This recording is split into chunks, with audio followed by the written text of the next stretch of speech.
Hi friends, എല്ലാവർക്കും tips or happy life എന്ന YouTube ചാനലിലേക്ക് സ്വാഗതം.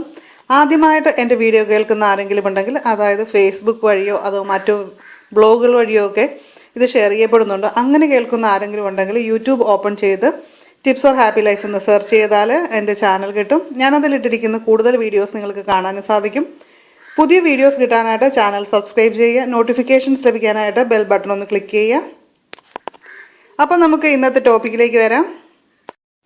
ഒത്തിരി പേര് ഡെയിലി ചോദിക്കുന്ന ഒരു ക്വസ്റ്റ്യനാണ് അരിമ്പാറ മാറാൻ വഴികളുണ്ടോ എന്നത്. അരിമ്പാറ കൈകളിലും കാലുകളിലും, എന്തിനേറെ പറയുന്നു മുഖത്തും കൺപോളകളിലും വരെ കണ്ടുവരുന്ന ഒരു വൈറസ് ബാധ മൂലമുണ്ടാകുന്ന ഒന്നാണ്. ചർമ്മത്തിൻ്റെ മുകൾ പാളിയിലെ കോശങ്ങൾ വേഗത്തിൽ വിഭജിച്ച് പുറത്തേക്ക് തള്ളി വരുന്ന ഒരവസ്ഥയാണിത്. പാരമ്പര്യമായിട്ട് ഇത് കണ്ടുവരാറുണ്ട്. ഇത് പകരുമോ എന്ന് ചോദിച്ചാൽ പകരാൻ സാധ്യതയുള്ളതാണ്. ഭാര്യയിൽ നിന്ന് ഭർത്താവിലേക്കും അതുപോലെ അമ്മയിൽ നിന്ന് കുഞ്ഞിലേക്കും ഒക്കെ സ്പർശനത്തിലൂടെ അതിവേഗത്തിൽ പകരാവുന്ന ഒന്ന് തന്നെയാണിത്. പ്രത്യേകിച്ചും രോഗപ്രതിരോധ ശക്തി കുറവുള്ളവരിൽ ഇത് പെട്ടെന്ന് പകരാനായിട്ട് സാധ്യതയുണ്ട്. വളരെ പെട്ടെന്ന് ഇത് മാറണമെന്നുള്ളവർ സാധാരണ ചെയ്യുന്നത് ചർമ്മരോഗ വിദഗ്ധനെ കണ്ട് ചികിത്സിക്കുകയാണ്. അതായത് ലേസർ ട്രീറ്റ്മെൻറ്റിലൂടെ ഒരു ദിവസം കൊണ്ട് തന്നെ ഇത് മാറ്റാവുന്നതാണ്. പ്രകൃതിദത്തമായ രീതിയിൽ എങ്ങനെ നമുക്ക് അരിമ്പാറ മാറ്റാം എന്ന് നോക്കാം. ഏറ്റവും നല്ലതാണ് എരിക്കിൻ്റെ കറ. ഇത് ഡെയിലി അരിമ്പാറയിൽ പുരട്ടുക. അരിമ്പാറ മാറുന്നതാണ്. അരിമ്പാറ വളരെ ചുരുങ്ങിയ ദിവസം കൊണ്ട് തന്നെ മാറ്റിയെടുക്കാനായിട്ട് സാധിക്കുന്ന ഒന്നാണ്. ഒത്തിരി പേര് നല്ല റിസൾട്ട് പറഞ്ഞിട്ടുള്ള ഒന്നാണ് എരിക്കിൻ്റെ കറ. എരിക്കിനെ കുറിച്ച് പറയാനാണെങ്കിൽ വളരെ നല്ല ഒരു ഔഷധ സസ്യമാണ്. എല്ലാ വീട്ടിലും വെച്ച് പിടിപ്പിക്കേണ്ട ഒന്ന് തന്നെയാണത്. വെളുത്തുള്ളി അരച്ച് അരിമ്പാറയുടെ ഉള്ള ഭാഗത്ത് പുരട്ടുക.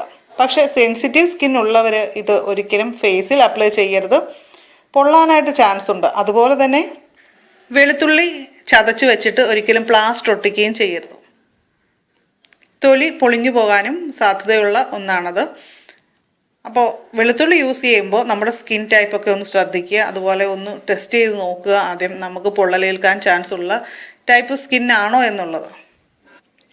എല്ലാവർക്കും ചെയ്യാവുന്ന ഒന്നാണ് ഡെയിലി ഒരു ഗ്ലാസ് നാരങ്ങ വെള്ളം കുടിക്കുക എന്നുള്ളത്. ഇത് രോഗപ്രതിരോധ ശക്തി വർദ്ധിപ്പിക്കുകയും അരിമ്പാറ പകരുന്നതിൽ നിന്ന് സംരക്ഷിക്കുകയും അരിമ്പാറ കൊഴിഞ്ഞു പോകാനായിട്ട് സഹായിക്കുകയും ചെയ്യുന്ന ഒന്നാണ്. പിന്നെ ഒരു കാര്യം ശ്രദ്ധിക്കാനുള്ളത്, അരിമ്പാറയോ പാലുണ്ണിയോ ഒക്കെ വന്നു കഴിഞ്ഞാൽ ഒരിക്കലും അത് മാന്തി കളയാനായിട്ട് നോക്കരുത്. അത് പഴുക്കാനൊക്കെ ചാൻസ് ഉണ്ട്. നമ്മളൊക്കെ അരിമ്പാറ പറിച്ചു കളയാനൊക്കെ നോക്കാറുണ്ട്. പക്ഷെ അങ്ങനെ ചെയ്യുന്നത് ഒട്ടും ശരിയല്ല. അതുപോലെ തന്നെ മറ്റൊരു കാര്യം എന്ന് പറയുന്നത്, നമ്മൾ അരിമ്പാറയിൽ കൈകൊണ്ട് തൊട്ട ശേഷം അത് മറ്റു ശരീരഭാഗത്ത് തൊട്ടാൽ അവിടെയും പകരാനായിട്ട് സാധ്യതയുണ്ട് എന്നുള്ളതാണ്. സൂര്യപ്രകാശം കൂടുതൽ ഏൽക്കാതിരിക്കുക. അതുപോലെ തന്നെ കെമിക്കൽസിൻ്റെ ഉപയോഗം കുറച്ച് ഹോം മെയ്ഡ് ബാത്ത് പൗഡറുകൾ ഉപയോഗിക്കുക. ഇതൊക്കെ അരിമ്പാറ പകരാതിരിക്കാനും പടരാതിരിക്കാനും ഒക്കെ സഹായിക്കുന്ന ഒന്നാണ്. ഹോം മെയ്ഡ് ബാത്ത് പൗഡറിനെ പറ്റി നമ്മൾ ഓൾറെഡി ഒരു വീഡിയോയിൽ പറഞ്ഞിട്ടുണ്ട്. അപ്പോൾ ആ വീഡിയോ കണ്ടിട്ടില്ലാത്തവർ തീർച്ചയായും പറയുകയാണെങ്കിൽ ഞാൻ ലിങ്ക് തരുന്നതാണ്. ഇനി മറ്റൊന്ന്, വാഴപ്പഴത്തിൻ്റെ തോല് അരിമ്പാറയുള്ള ഭാഗത്ത് പതിവായിട്ട് ഉരസുക. അതുപോലെ ഒരല്പം എടുത്ത് ഒരു പ്ലാസ്റ്റർ ഒട്ടിച്ച് വയ്ക്കുക. ഇത് രാത്രി കിടക്കുന്നതിന് മുമ്പ് ചെയ്യുകയാണെങ്കിൽ രാവിലെ നമുക്ക് എടുത്തു മാറ്റാവുന്നതാണ്. സെൻസിറ്റീവ് സ്കിൻ ഉള്ളവർക്ക് പോലും അത് സേഫായിട്ട് ഉപയോഗിക്കാവുന്ന ഒന്നാണ്. യാതൊരു സൈഡ് ഇഫക്റ്റും ഉണ്ടാകില്ല. ഇതൊന്നും കിട്ടുന്നില്ലെങ്കിൽ കുറച്ച് ആപ്പിൾ സിഡർ വിനീഗർ വാങ്ങി വയ്ക്കുക. അല്പം പഞ്ഞിയിൽ മുക്കി അരിമ്പാറയോ പാലുണ്ണിയോ ഉള്ള ഭാഗത്ത് വെച്ച ശേഷം പ്ലാസ്റ്റർ ഒട്ടിക്കാവുന്നതാണ്. ഒരു 6 മണിക്കൂർ ഡെയിലി ഇങ്ങനെ വെച്ചിരിക്കാനായിട്ട് ശ്രമിക്കുക. സാധിക്കുമെങ്കിൽ രാത്രി കിടക്കുന്ന സമയത്ത് നമുക്ക് പ്ലാസ്റ്റർ ഒട്ടിച്ച് വയ്ക്കാം. രാവിലെ റിമൂവ് ചെയ്യാം. അത് നിങ്ങളുടെ സൗകര്യം അനുസരിച്ച് എപ്പോൾ വേണമെങ്കിലും ചെയ്യാം. നാട്ടിൻ പുറത്തുള്ള എല്ലാ വീടുകളിലും ഉള്ള ഒന്നാണ് തുളസി. തുളസിയുടെ ഇല തിരുമ്മി അതിൻ്റെ നീര് സമയം കിട്ടുമ്പോഴൊക്കെ അരിമ്പാറയോ പാലുണിയോ ഉള്ള ഭാഗത്ത് തേച്ച് പിടിപ്പിക്കുക. നമ്മുടെ അമ്മച്ചിമാരുടെ മുഖത്തുള്ള അരിമ്പാറ പോലത്തെ അല്ലെങ്കിൽ അരിമ്പാറയുടെ ഗണത്തിൽപ്പെട്ട തടിപ്പുകളും മറ്റുമൊക്കെ മാറാൻ ഇത് നല്ലതാണ്. ഇത്തരം പ്രശ്നങ്ങൾ ഓർത്ത് ആരും ഇനി സങ്കടപ്പെടുകയൊന്നും വേണ്ട കേട്ടോ. തുളസിയിലേക്ക് മറ്റൊരു ഗുണം കൂടിയുണ്ട്. നമ്മുടെ അരിമ്പാറ, മുഖക്കുരു അതുപോലുള്ള കാര്യങ്ങളൊക്കെ മാറും എന്നുള്ളത് മാത്രമല്ല, സൗന്ദര്യവും അതുപോലെ ചർമ്മത്തിൻ്റെ നിറവും കൂട്ടാനായിട്ട് വിശേഷപ്പെട്ടതാണ്.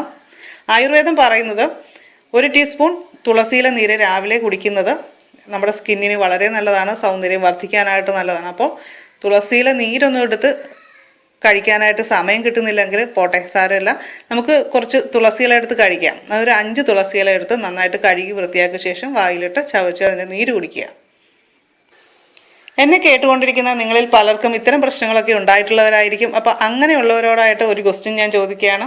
നിങ്ങളിത് ഫിക്സ് ചെയ്യാനായിട്ട് എന്തൊക്കെ കാര്യങ്ങൾ ട്രൈ ചെയ്തിട്ടുണ്ട്, അപ്പോൾ എന്തൊക്കെ സക്സസ്ഫുൾ ആയിട്ടുണ്ട്, അതൊക്കെ ഒന്ന് കമൻറ്റ് ചെയ്യുക.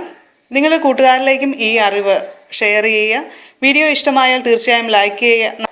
അപ്പോൾ നമുക്ക് പുതിയൊരു വീഡിയോയുമായിട്ട് വീണ്ടും കാണാം. എല്ലാവർക്കും നല്ലൊരു ദിവസം ആശംസിക്കുന്നു. നന്ദി, നമസ്കാരം.